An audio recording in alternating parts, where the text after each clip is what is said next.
Thank you, Dr. Steen. I don't have a PowerPoint presentation. I'll just share some of my ideas in relation to innovation in universities. I think one of the fundamental challenges that we face in India is with regard to how we focus on improving the quality of higher education on the one hand, while recognizing that there is an important aspect of quantity, which is part of our effort to improve the gross enrollment ratio. So a lot of talk is on today with regard to the higher education policy and how we can improve the GER from say 15 to 17 or 20% that we have to 40% and more. And there is a clear need for significantly increasing the number of universities and the number of knowledge creating institutions so that we can move a significant part of our populace into the higher education scenario. So we need more universities and more colleges. We have 500 universities, around 25,000 colleges, and we need to do a lot more to increase the pool of people who can come into higher education. While that agenda is pursued, we are also cognizant of the fact that our universities are not doing well. There is no doubt about the fact that quality is a very significant issue in our universities. You can pick up any rankings you want and you will find that not even a single university from India is one of the top 200 universities of the world. While we have universities from mainland China, Singapore, Hong Kong, South Korea, Taipei, Japan, I'm not even going to talk about US and other parts of the developed world, but clearly even within the developing world, there are a number of universities which are out there doing significant work with regard to improving the quality of education, teaching, research, scholarship, publication, and a number of things. So the first point I would really like to make is that at present, while we are aspiring to develop and create innovation in universities, the existing legal and regulatory framework of higher education does not provide for an opportunity to establish this innovation in universities. In fact, we can keep talking about our own commitment to improving the quality of education, but the fact of the matter is the reality is far more stark in nature. Even our own limited experience of engaging and interacting with students across the country shows that there are very few people who are seriously interested in academia. Since I moved to India from Hong Kong in 2008, I have had the opportunity to visit and give talks across the country in schools, colleges, and universities, over 600 of them. And essentially my own experience at the end of these talks, I've always asked the question, how many of you want to become teachers? And believe it or not, less than 1% or even less are interested to come into academia. This is across disciplines. You can name any discipline.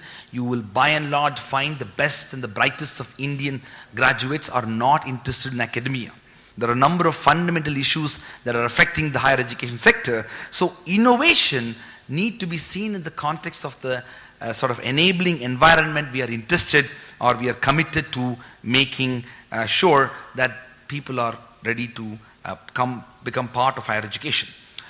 We also know that the public sector is not in a position to fund higher education. You know, if you look at the data is very clear that over the last several decades, we have seen the role of the government and public sector in its investment in higher education is reducing significantly, and within that context, the role of private sector has expanded. But unfortunately, in the Indian context, the role of private sector has not been very encouraging at all.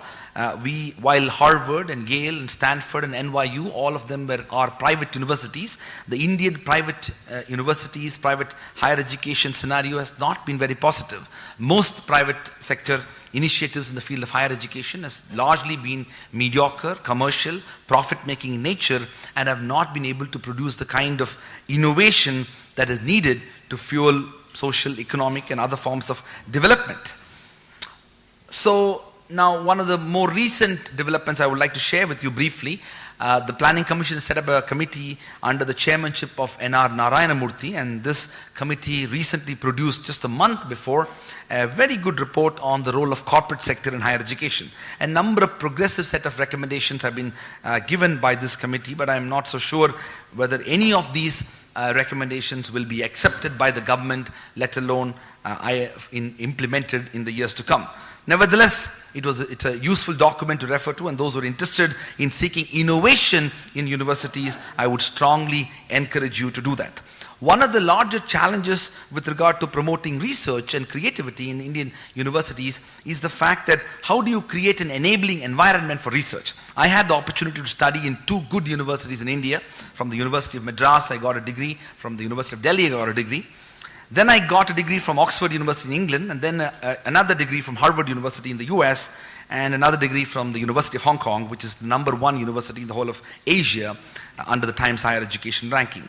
And I can tell you that the enabling environment that prevails in these universities with a view to produce scholarship, the faculty-student ratio, the importance given to the role of faculty in contributing to research, the teaching load that is rather less, with a view to allowing time for the faculty to be engaged in that research, to celebrate research and to contribute to institution building as a part of research development is central to the growth and development of these universities. I am not aware that we are anywhere close to creating such an environment in our universities which can ultimately help in fueling research and creativity, but also ultimately lead to larger innovations in universities. Now, innovation, of course, is a very broad term. It could include many things. And we should also be mindful of the fact that when we talk about innovation and research and creativity, we are not just focusing on nanotechnology and areas that are limited to science and engineering and medicine, but also in social sciences and humanities. One of the things which we are particularly committed to as a university is to develop strong social sciences research, which is one area which has significantly lagged in our country over the years, and our own neglect with regard to promoting social sciences and humanities research has in many ways undermined our ability to solve some of the fundamental problems of governance in our country. So the larger issue that I would like to just leave us with is that we need to once again seriously think about how we are planning our higher education. I am not personally very sanguine about our effort to create 10 new legislations to govern higher education sector and expect that these new laws will radically transform the way the higher education sector is currently placed. More laws are indeed going to create more disputes, which will indeed make the complexities of governance of higher education institutions much more difficult. I am speaking as a lawyer here, and I am familiar with the limitations of law. But at the same time, I also would like to see a far greater commitment on the part of academics that we need to take far greater responsibility. As our chair mentioned earlier, that academics are inherently resistant to change. And there are very good experiences to draw from the functioning of government institutions, including government bodies, but also private sector. In fact, there's something to say about the fact that big IT companies in India are now moving into the educational space, realizing that the best of Indian graduates are not adequately suited to be employed in these organizations, and are actually creating a knowledge-based system for the first 1.5 to 2 years.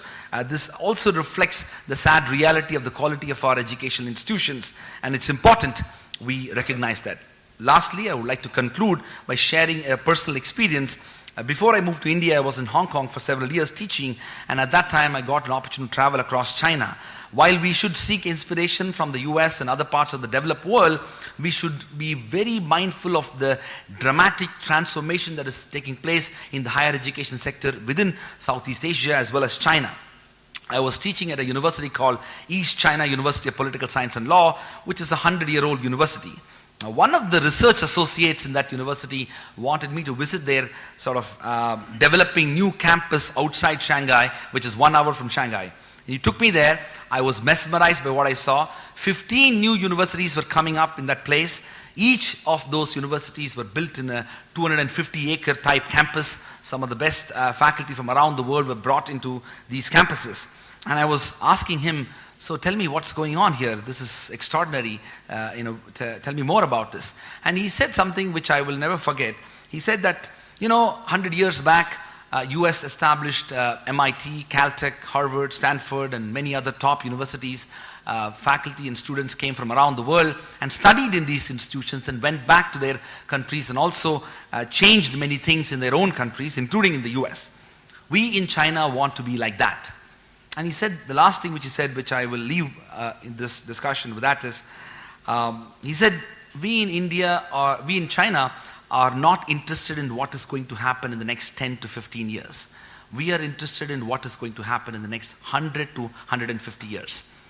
And that's what we are hoping to do, and that's what he said. It was very inspiring, so I'll leave that thought that we need policymakers, academics, other stakeholders, including our own government, to be looking ahead, and that degree of long-term planning and vision is essential for any reform relating to higher education. Thank you.